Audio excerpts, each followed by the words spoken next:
And they was enjoying vacation instead of looking out for the people. And as I say tonight, many African American politicians and ministers is flying over all of our problems. They would not lift a finger to create a job in our community, but they go to Africa, Ghana, Nigeria, and South Africa, and they will build homes for themselves. So what I'm saying tonight, every vote that we vote for African American politicians is a vote that is lost. And I'm speaking tonight blatantly because I'm fed up to see my people suffer.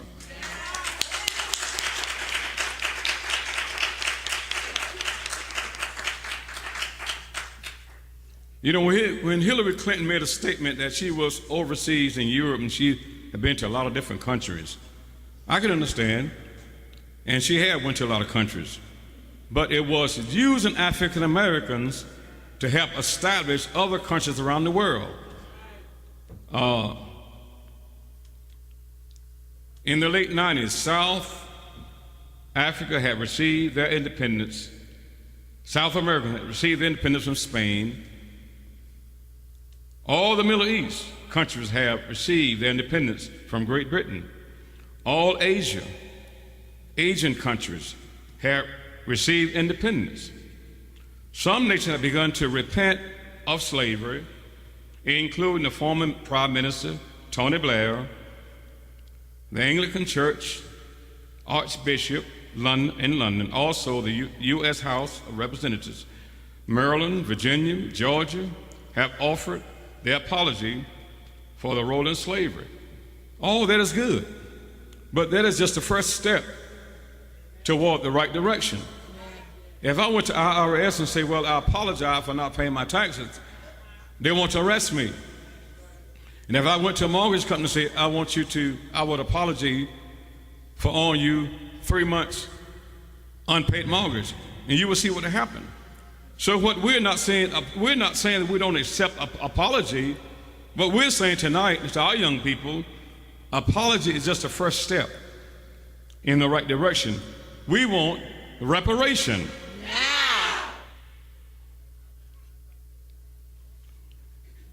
As I speak on the behalf of autonomy, self-preservation, looking at the flag here on my left, the flag of the United Nations, that we African Americans do not have a seat in the United Nations, nor in the Charter.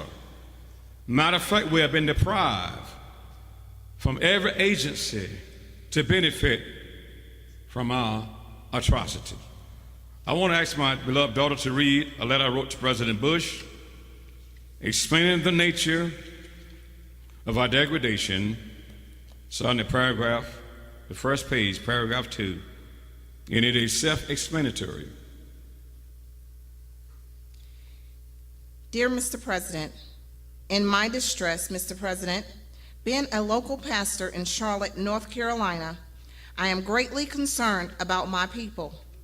This is at a time when things are looking very bleak for young African American men and women.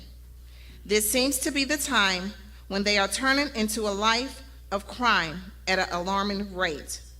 There has been an increase in gang violence, rape, robbery, and drug abuse, common law marriages, out of wedlock babies, and just plain despair and hopelessness.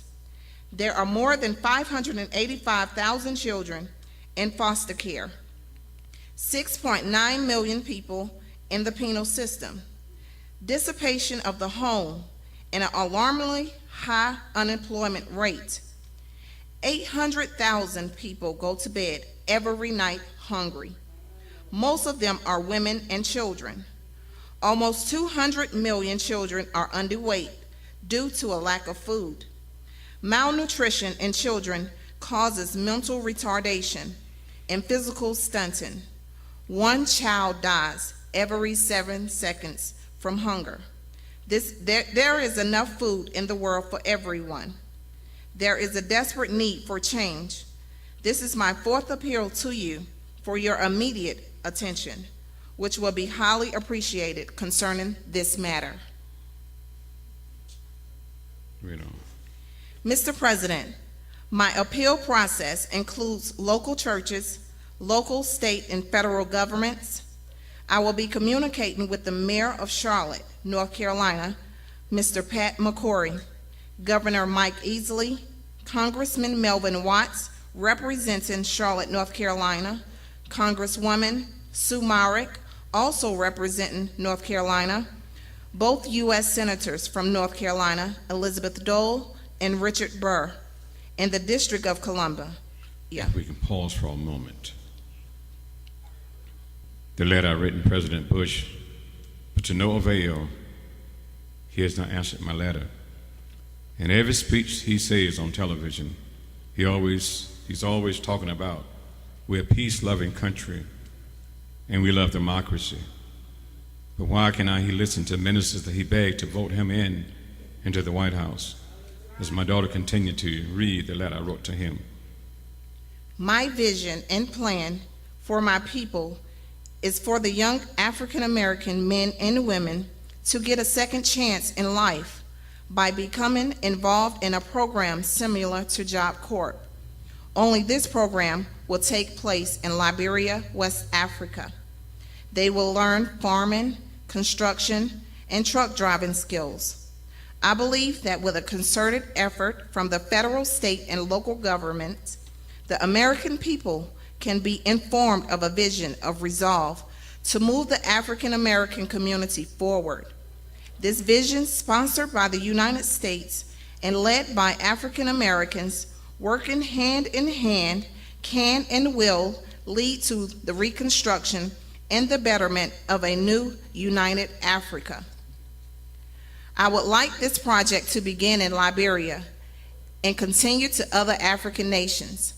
Liberia is a prime target to be restored because of its vast land, untapped resources, beachfront properties, and is suitable for mass agricultural projects. With a small population in Liberia of 2.5 million, we have established and maintained a close 18-year relationship with the tribal chiefs, political and religious leaders. They are in harmony with the reunification and joint ventures set forth in my vision for a united Africa.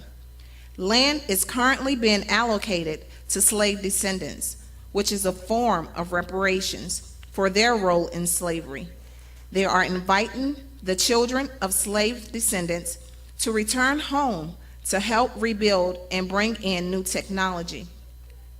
Mr. President, I believe that if congressmen, senators, and the governor of North Carolina and mayor of Charlotte put forth a significant and concerted effort, along with the top leaders in the United States government, work together, we could help to restore the descendants of slaves, to put their place of honor and dignity, and renew their heart, mind, and soul.